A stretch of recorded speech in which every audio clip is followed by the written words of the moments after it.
Thank goodness the Olympic break is here because oh my goodness, I cannot take watching this crap. But welcome everyone in to another live stream here on Ranger Central. Um here to talk more about the Panarin trade because we've heard more and more about it. I'm just as pissed as I was talking about it when it happened yesterday, which it feels like longer than that, but it was yesterday, believe it or not. And I still feel just as pissed off, if not more, honestly. The Rangers don't have a regulation win since November. They have the fewest regulation wins at home in a Rangers season thus far with two regulation wins.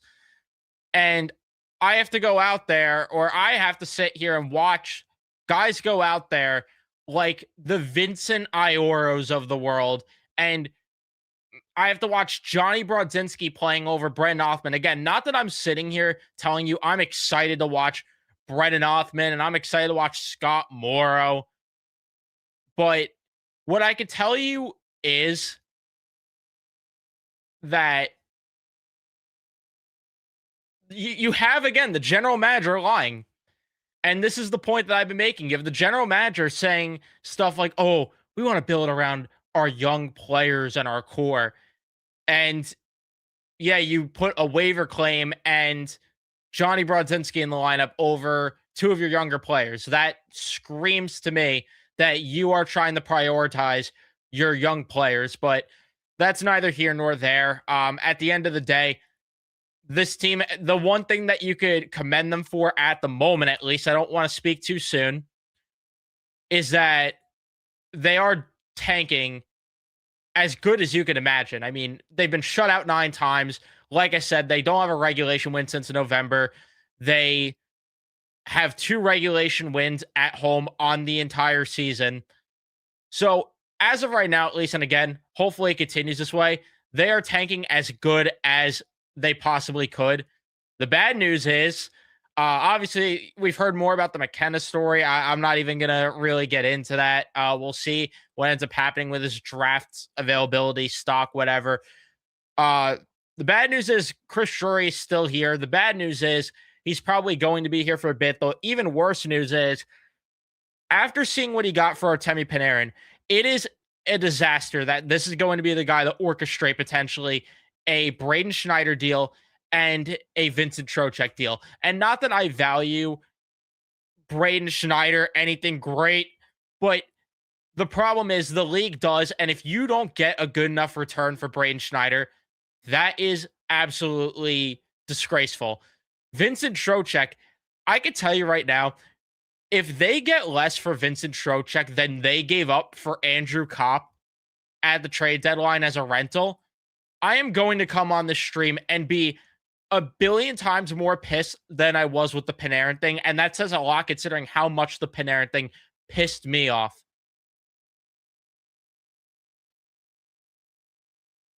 But all I know is it is a disgrace that the guy that essentially, speaking of that Andrew Kopp trade, essentially gave up more for Andrew Kopp than he got in return for Chris Kreider, Artemi Panarin, and Jacob Trouba. Not that Jacob Trouba really should be thrown in the conversation as much, but nonetheless, he turned into, and this is from Statboy Steve in the tweet, he turned Barclay Goodrow, Jacob Trouba, Chris Kreider, and Artemi Panarin into 2 third-round picks, Urho Vakanainen, Carey Tarrant, and Liam Greentree.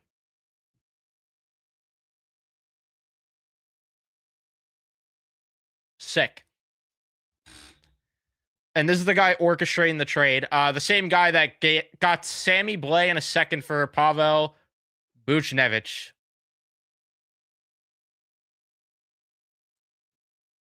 You guys are saying they called someone up. Sorry, I'm getting distracted now here. Thank you for the $2.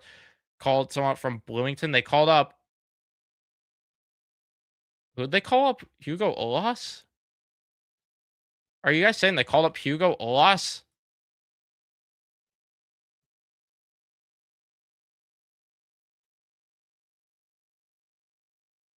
Spencer Martin assigned to the Wolf Pack.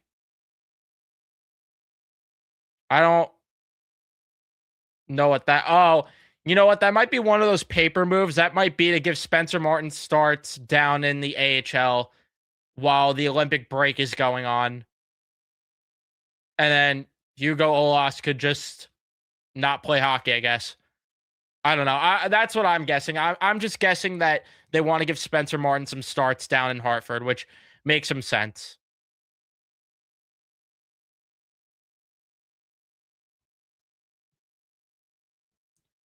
But to get back on track here, yeah, it's ridiculous that the guy that has done nothing but burn the burn the assets and lose out on pretty much every single trade he has made. It's insane that this is going to be the guy to orchestrate the Trocheck deal potentially, which I still have my questions if it's even going to happen. And a Schneider deal. I don't know where this goes, but it's just so frustrating to talk about. And then just to talk more about the Panarin thing because of the fact that we have heard more and more about it. This because all I keep seeing still is, oh, well, Drury had no leverage. Well, let's listen to what Artemi Panarin said himself today. I don't know if I should say this, but I feel like the Rangers contract offer say like we're not sure if we want you or not. So yeah. So that's why I'm not signed. Yeah, we talked not much in the beginning before the season starts and then after. Obviously, my start of the season was not great and then probably we talked in the middle of the year but not as much.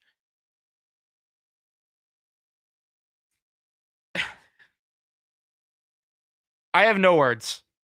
I have absolutely no words for that. You you let Artemi Panarin and his agent get every bit of leverage yourself. Like that's the thing that's annoying me about how Chris Drury didn't have any leverage. He enabled it.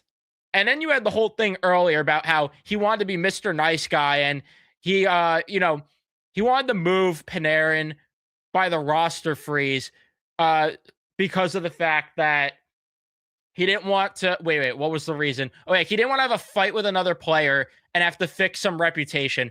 That is so comical that this general manager has hurt his image so much and has gotten the problems with so many players that he has to worry about not overplaying his hand with his best trade chip that's there. You could have dragged this to the trade deadline. You could have. And you probably could have got LA to give up more because they're going to be more desperate. But instead, and again, you could have done this in the offseason, especially if that whole thing that Panarin said is the case, that it didn't seem like you were going to sign him to begin with. I mean, how are you not on the phone as early as August? How are you not on the phone then trying to make a trade happen? If you're that unsure. And then the worst part about it all is you tell the entire world with that letter, we're moving Artemi Panarin. That's what you basically said with that letter. We're going to move Artemi Panarin. So this whole narrative that, well, Drury's hands were tied. Okay, he tied them himself then. He did it to himself. Between knowing he was playing a dangerous game by not extending him in the summer, by knowing the fact that releasing the letter would make you lose leverage, by not dragging this to the trade deadline because you didn't want to have a fight with another player. That is the most asinine thing I've ever heard in my damn life. And then it gets even more funny when you see what Elliot Friedman said, or no, not Elliot Friedman, Chris Johnston, where Chris Johnston went on TSN and was talking about how, I'm trying to find it right now, but he was talking about how the Rangers didn't want to,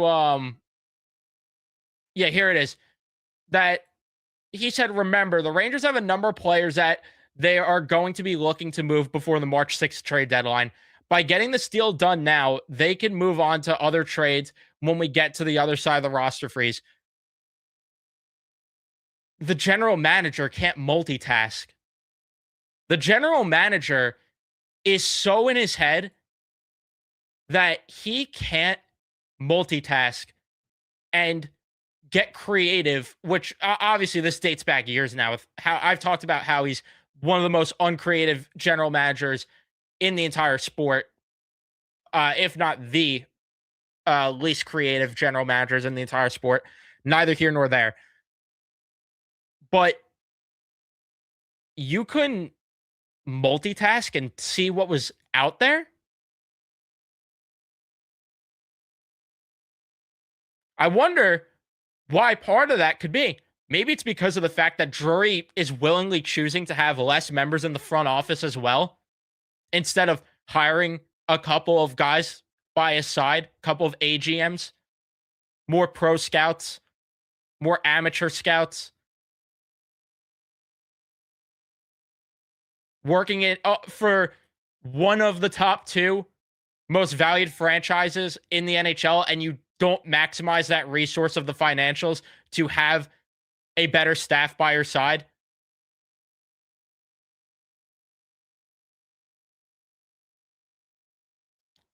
But you're telling me he can't multitask deals.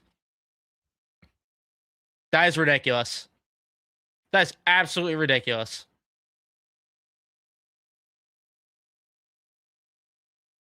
I've never heard anything like it.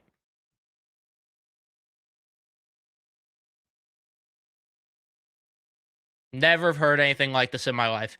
But it doesn't surprise me. I just get frustrated because it's just like I've been screaming this for years, and I get frustrated because I don't want to be in this position. I don't want to come on these streams pissed off with the hockey team I root for. I have a tattoo on my forearm for this team. The last thing I want is for this team to be a tire fire and to suck. But this is where we are. We are left with a general manager that is so in his head with everything that it is walking on eggshells with this guy. It's walking on eggshells. And that's the scary part is not only did he suck at his job before there was pressure on him, now there is pressure on him, and it's getting worse. You heard the fire jury chants tonight, which I was very happy to hear, and I was a little disappointed that it wasn't as loud as it could have been. Still happy to hear them, but I understand why. It's not, the building's not full. It's not all real fans in the building right now because I can't blame anyone, because why would you go and spend $18 on a beer when this is the product on the ice? Why would you spend $30 on cheeseburger and fries to watch this team play? Why would you get the prime rib sandwich for $40 when this is the product on the ice? When this is the general manager that the owner went on the radio and said, yes, he has the keys. Yes, he's doing a good enough job. Rome wasn't built in a day. Give him time. He's building a culture. What's the culture? What is he building? Because all this letter did, all it did, and I want to remind everyone that all the letter was for is to save face because the fans were starting to be vocal, and it was to give himself more time for his piss poor job. Because now he's bought 2 to 3 years, and if the team sucks, he could just say to Dolan, well, it's the process. Rome wasn't built in a day. We need a bit of time.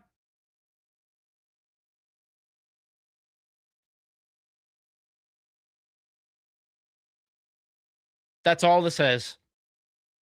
And it is stupid how we are being lied to as fans.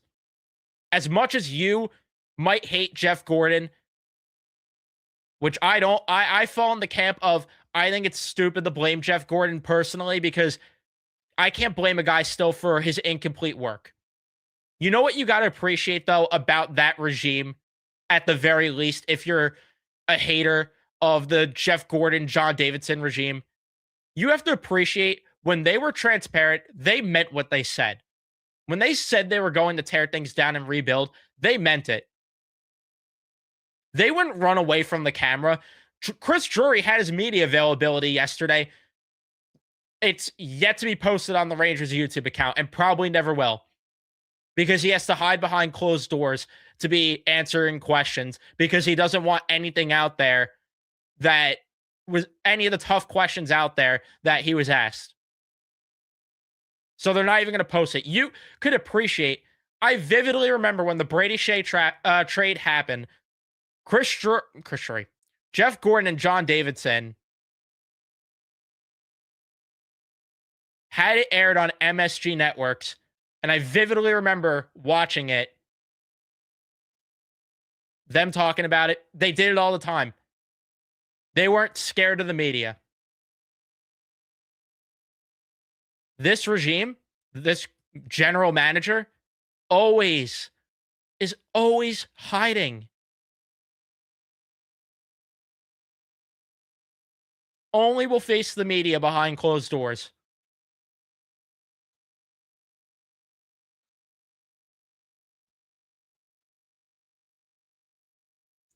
It is ridiculous. It is absolutely ridiculous, the lies. It's absolutely ridiculous that this has been enabled, that this is going on in general.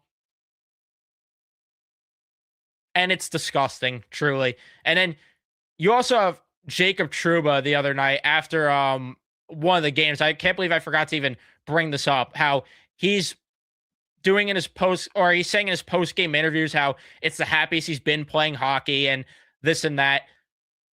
All I could say is both things could be true.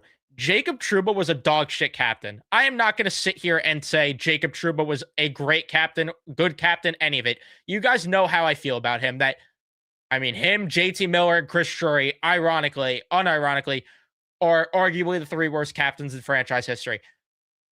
But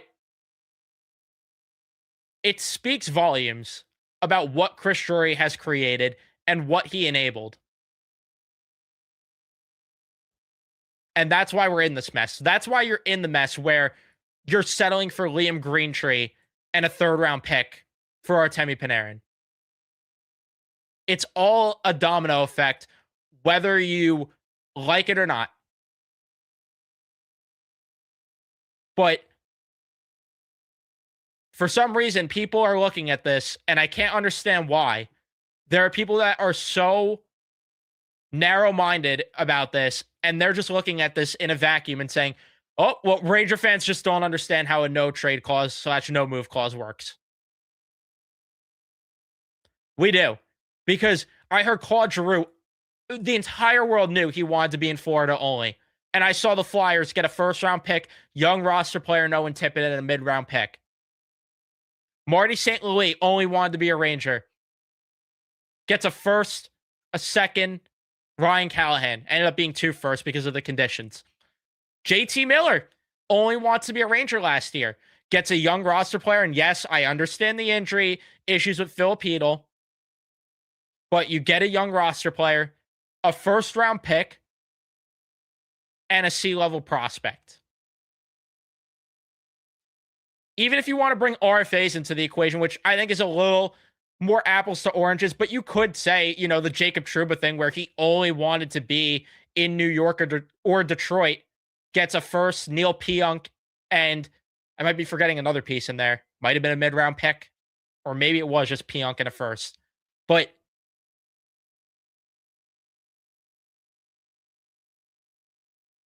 it shouldn't make a difference when it is not often. And as much as I've had my gripes with Panarin about how he's performed in the playoffs, it is not often a player like him is available on the trade market. And they rushed this deal for no reason. If you knew you weren't going to give him the contract back in the summer, why are you not having conversations then about a trade? To where it's a little more close to the vest, to where you have the power to orchestrate the trade and go to Artemi and say, hey, would you be willing to waive here? But instead, this whole process was done in a 2-week span. And for some reason, for some weird reason, people think it wouldn't have made a difference if this was handled in the summer instead of being handled within a 2-week, maybe less than 2-week span.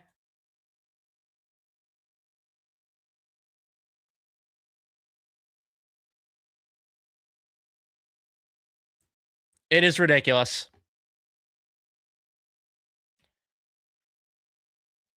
Because then also, if you do this in the summer, you give other teams that might not have the flexibility to make it happen right now, you give them an opportunity to create that cap space more over the summer. But instead, your Tampa Bay Lightnings, they had to jump through hoops to potentially make this work. Your Florida Panthers have to jump through hoops to make it potentially happen. Vegas Golden Knights, they already signed Mitch Marner during the summer, but maybe they would have found a way to make it work to get both in the building. But instead, nope. They had to rush this in a 2-week size. And the thing that makes no sense, just to continue to add to the point of why it makes no sense, he got a 2-year contract for 11 million AAV. If you weren't willing to give him that contract, especially since you're allegedly retooling, then again, why were you not moving him during the summer? If you weren't going to give him this contract, because it's better than I thought it was going to be. When we heard like 4 or 5 years, that's when I was like, no, stay away. And don't get me wrong, I still didn't want them to extend Artemi Panarin because I thought it's time to move on, get younger, go in a different direction. But if you weren't going to give him 2 years for 11 million AAV, which is more of a friendly contract than all of us thought he was going to get, then why weren't you moving him? It makes no sense. None of it makes sense.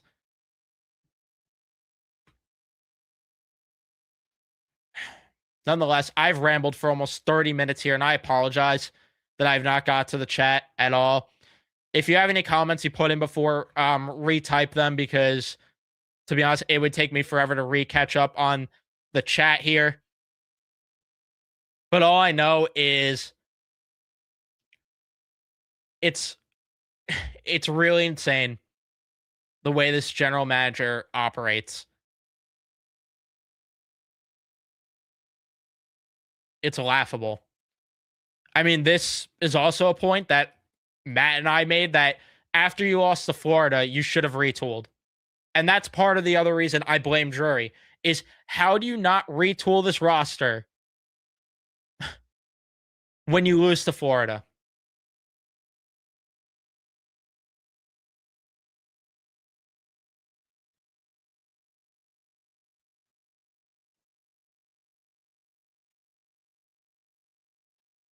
And no, I don't trust Drury to pick the right guy if he fires Drury. That's the problem. Which the only thing I could make or hold out as a silver lining is I don't know if you could get worse, which I'm going to regret those words, aren't I? But I don't know if you could get worse. Like, there's no way. There's actually no way. As much as I think Brendan Shanahan sucks at what he did with Toronto and just isn't the right guy, at least I could sit here and say he's done some things right.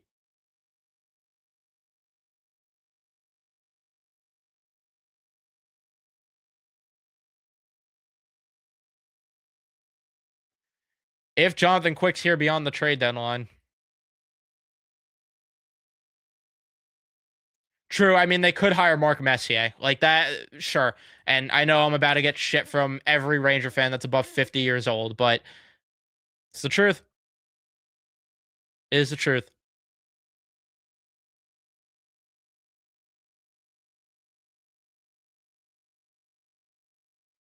Not only does JT Miller not fit the timeline, my argument too with the trade is you watch this guy's prime go by in another organization, and then you're like, you know what? Now that he's going to be on the decline, bring him in. It's just like it's the most Rangers thing in the damn world.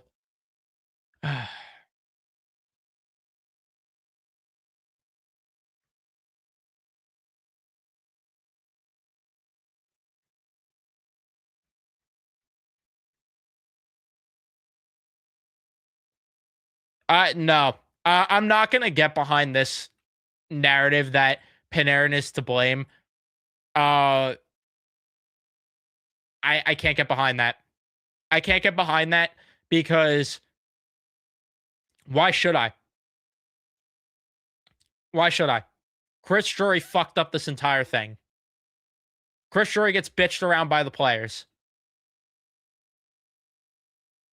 I can't sit here and blame Panarin. What, for not wanting to go to Seattle for that 4-year deal? I don't blame him. Would you rather play for the Kings or the Kraken? I don't buy the whole thing that he only wanted to be in LA, but that's because I think he would have took a contract in Florida. I think if Vegas could have made the cap work, I think he would have signed there, amongst other destinations. Doesn't matter when you don't make the playoffs. Thank you for the $5, Jay Lewis. If the Rangers waited, doubt he'd be held out till the trade deadline. NHLPA wouldn't like that. Uh, could have kept Kreider, signed Gavrikov if Panarin was dealt earlier. I mean, I don't blame them for wanting to move on from Kreider either, but that was another scenario where it's like you waited too long. You overplayed your hand with Chris Kreider. Just Matt and I said it after that 24 season. That was the time to move Kreider. And they overplayed their hand. And yes, I don't know if they would have gotten trouble with the PA about holding Panarin out, but then don't hold him out for as long as you did. Is if you want to maximize the value, you have to bring it to the trade deadline. You just have to.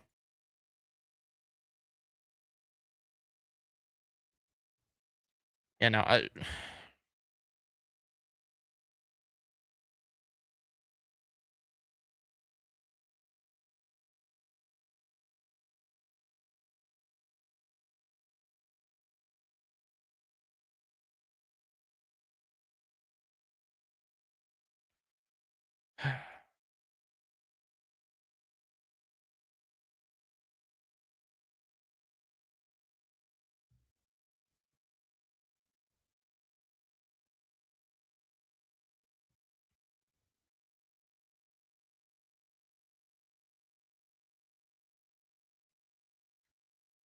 this is my entire point.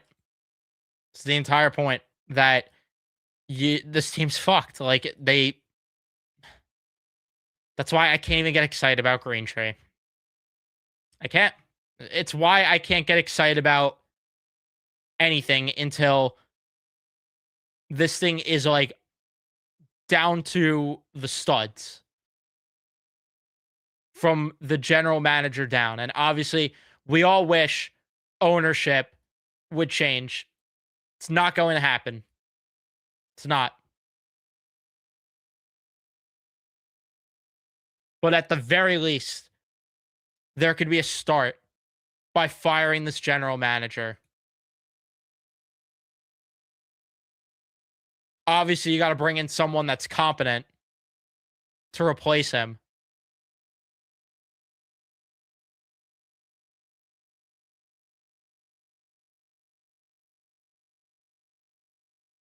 Oh, yeah.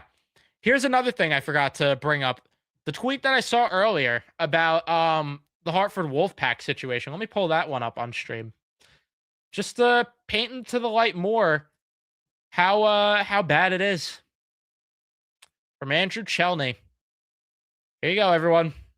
To add to this, I talked to someone with direct knowledge of Hartford's day-to-day ops. They said, I don't see a single future NHLer on the roster. Of course, grain of salt, Othman, Perot, Morrow up with the NHL. Not a single future NHLer in Hartford. And again, are you willing to go to the Garden to watch Brennan Othman, Gabe Perreault, and Scott Morrow play? Who they don't even give minutes to any of these guys at all. Like at least enough minutes. A little bit more with Gabe at least, but the rest of them, I mean, they don't get minutes. They don't get minutes. Drew Fortescue is not in Hartford. There's not a single player in Hartford that is viewed as an NHL caliber player. And this is from someone with direct knowledge of their day-to-day ops. How? Oh my goodness. Just remember, Chris Drury is the one that set up everything down there.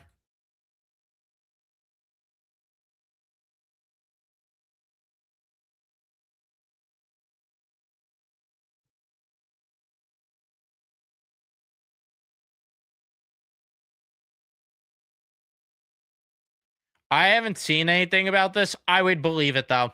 I can tell you right now, I wouldn't be surprised if Fortescue hasn't signed because he wants out. I don't. Again, I have no idea where you heard that from, but it wouldn't surprise me.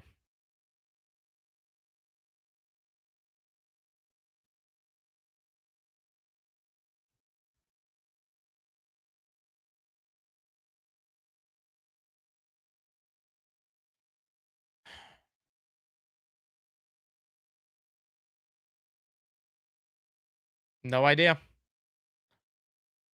But this, you know what I know? You know what it is, Peach?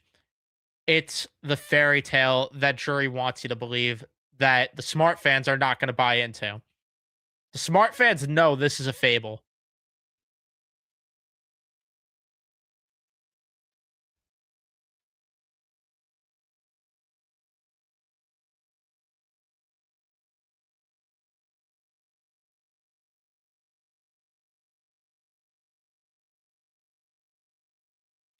Even if Berard and Othman are terrible, what do we have to lose? I'm with you on that, that you legit might as well do it just to see if there is something there. Because what what are the alternatives? Like, what is Taylor Radish doing for you that he needs to be playing over Brett Berard? I'd rather lose with Brett Berard and find out he's not an NHLer than put Taylor Radish out there to play the most vanilla game I've ever seen in my damn life.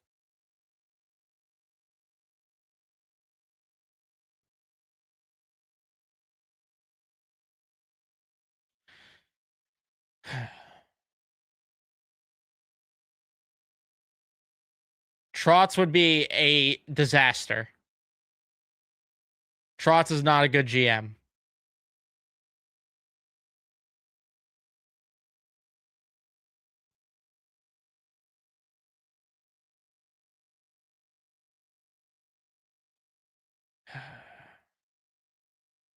You need a team like Florida, I hate to say it, and GM like Zito. We had Mikkel and the Clowns let him go. Yeah, you need to hire someone within a winning organization tree. That's why I've been voicing for Rich Peverly from Dallas. I've been voicing for someone like Sonny Meta from Florida. You need to hire within the trees of these good organizations. The Islanders did it with Matthew Darsh. That's another guy that I would have really liked. And of course, he ends up with the Islanders. Did I see JT Miller's post game quotes? I did not.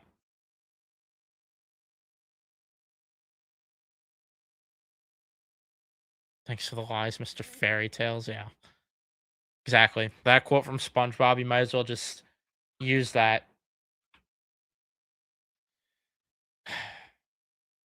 But I did not see JT Miller's post game quotes. Do I even want to? Like, do I really even want to see what he said?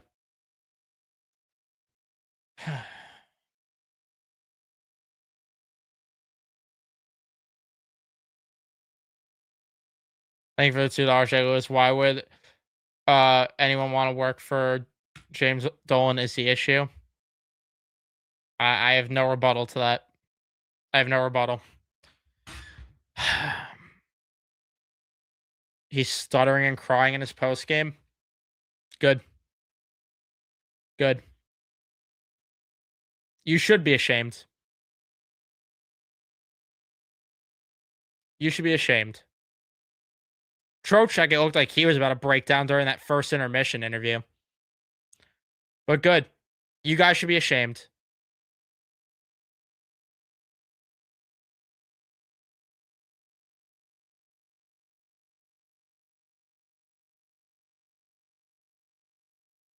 Yeah, no, I don't even care what he said, honestly. I really don't even care what JT Miller had to say. Because Mr. No BS is nothing but BS.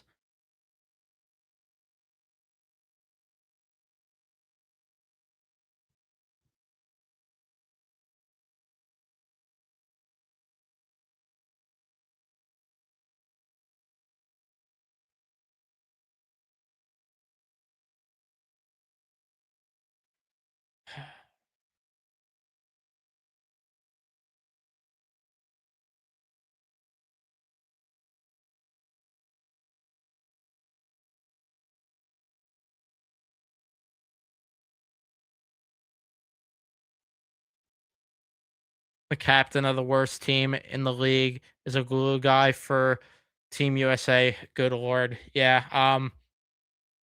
Don't even understand still at all how he's on the friggin' Olympic team, but USA is ready to lose.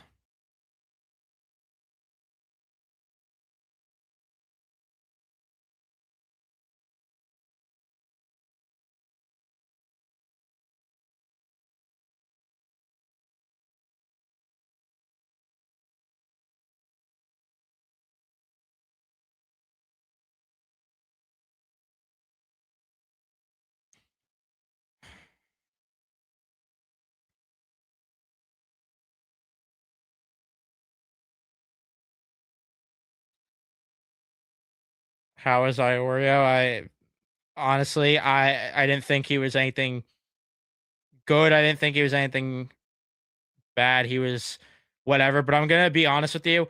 I'm barely paying attention fully to these games anymore. Not going to lie to you. Like I have them on cuz I'm a fan at the end of the day.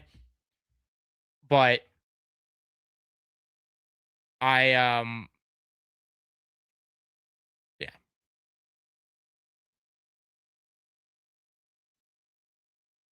I just don't have an opinion really as much.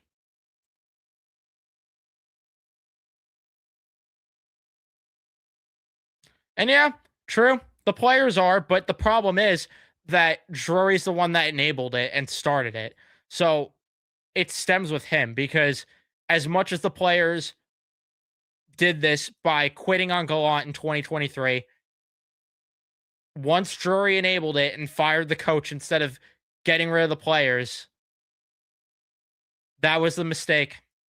That was the mistake that caused this.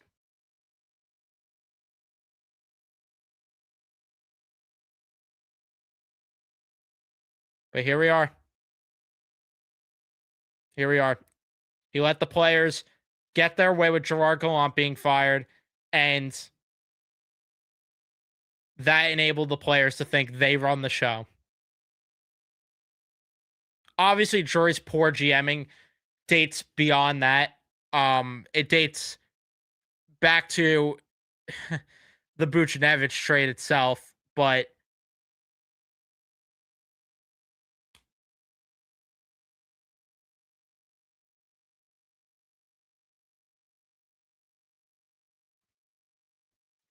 I don't know if I agree with this anymore.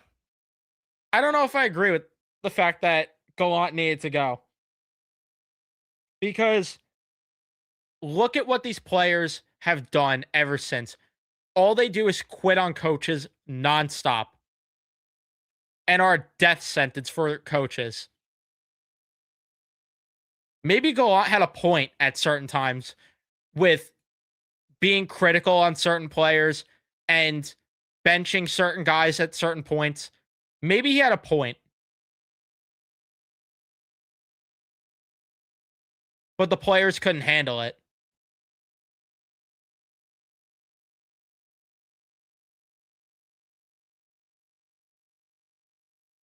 And listen, I'm not going to play revisionist history and deny that I wanted Gallant fired at the time, and I said you had to do it.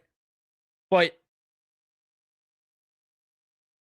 maybe I was wrong and he had a point with everything that was going on here.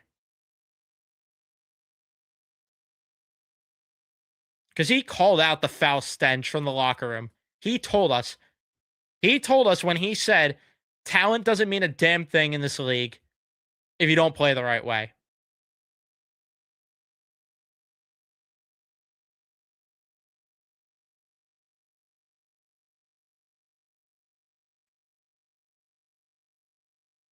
This is the thing, is that at the time, I thought he deserved it, but he did cook in the press conference.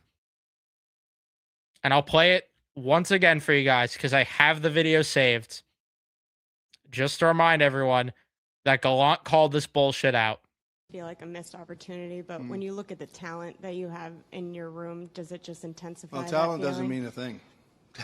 Talent, it's great to have talent, but when you got to play together and work hard together, and obviously the 4 games that we lost, we had 2 goals. So that's the bottom line. I mean, you're not going to win if you get 2 goals in 4 games that you lost. We scored 5 in the other ones that we won, and you know, like I said, I love to have talent, but you love to have a work ethic and more forecheck and stuff like that, and we just didn't get it done. There it is. Talent does not mean a damn thing if you're not going to play the right way.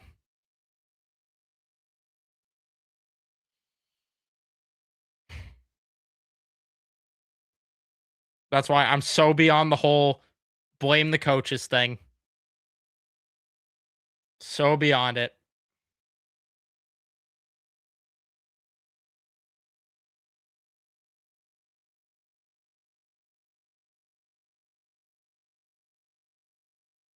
And yeah, he did get fired because of that quote. That was definitely part of why he did, amongst obviously the players. I think it's also because Gallant knew he was going to get fired. And he was like, you know what? Fuck it. I'm not holding back. I'm just going to say the truth about this. And he did. And he did. And you have to appreciate it.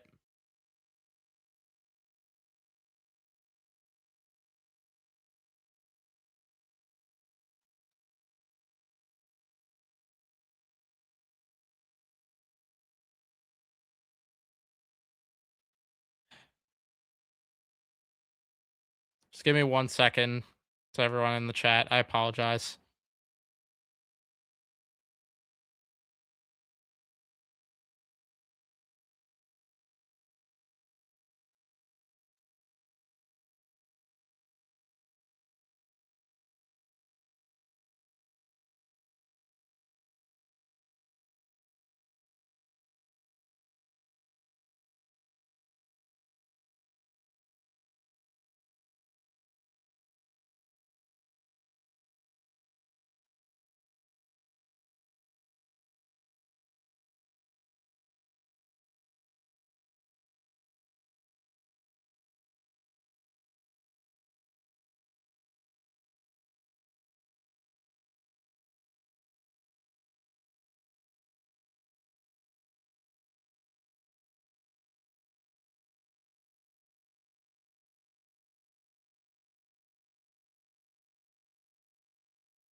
Sorry about that.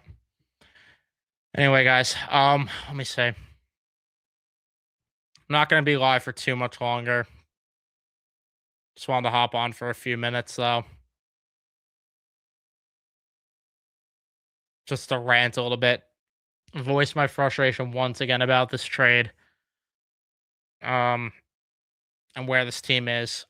Because I legit could go on for forever about this. And all I know is I am so thankful there is a break right now from talking about this team. How long realistically will it take to get out of this? You're not going to like my answer. You're not. Let's say they're 10 years away from being 5 years away. Put it that way. Realistically, probably actually 10 years, though. And I'm not even being dramatic when I say it. I'm not being dramatic. You are tied into garbage contracts for half a decade, and Drury's going to try to retool this thing, which is not going to work. So you're already chipping into 2 to 3 years of that. And then you're going to have to rebuild after that. Like, you don't have a choice but to actually do a proper rebuild after that. And that's going to take 4 to 5 years alone, maybe even more.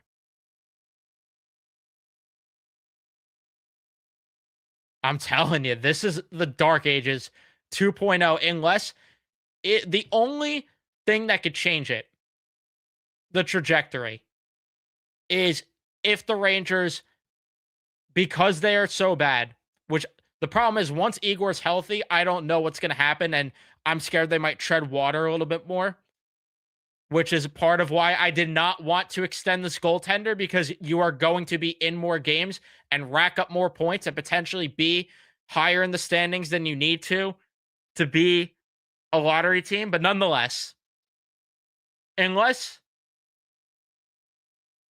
Ivar Stenberg or Gavin McKenna are selected first or second overall from this team, and they end up being in the class of the high-end players, in the class of a McKinnon, a McDavid, a Celebrini, if they are in that class, sure, this could maybe turn around quicker.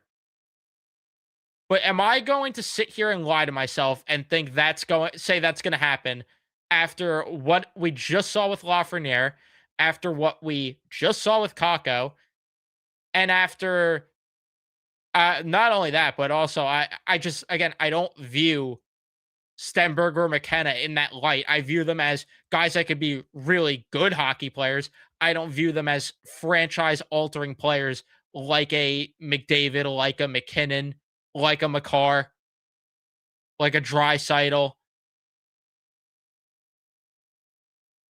So, unless one of those caliber players are walking through the door anytime soon,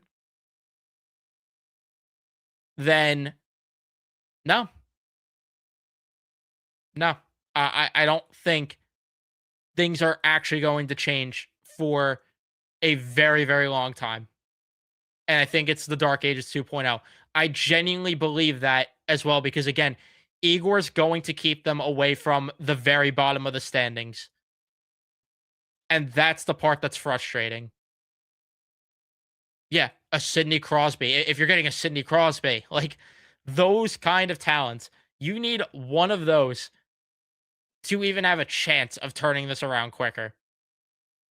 And it has to be this year because, again, not only with the Igor thing of how he's going to prevent them from being towards the bottom, you also have that draft lottery rule where a team cannot pick inside the top 5, or is it the top 3 more than 2 times within a 5-year window, if I'm not mistaken. So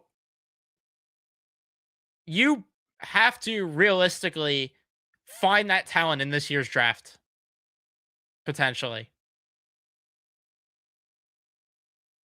You need to find it here. And if it happens, great. Great. I'd love a reason to go to the Garden again. I'm not holding on to it. I'm just not.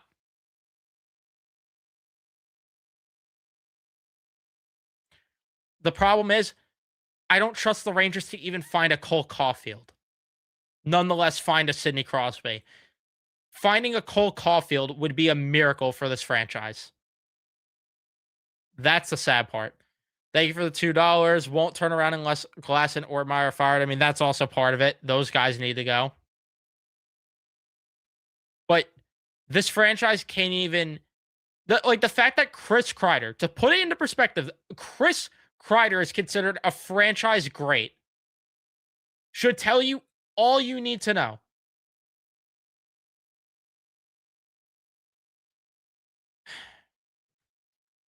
Before I go, last plug here.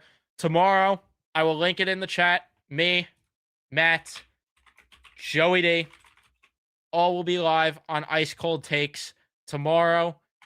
I will plug the channel in the chat right now. Go check it out. Go subscribe to Joey. And yeah, that will be at 6 o'clock tomorrow. So turn your noties on for him. Be on the lookout.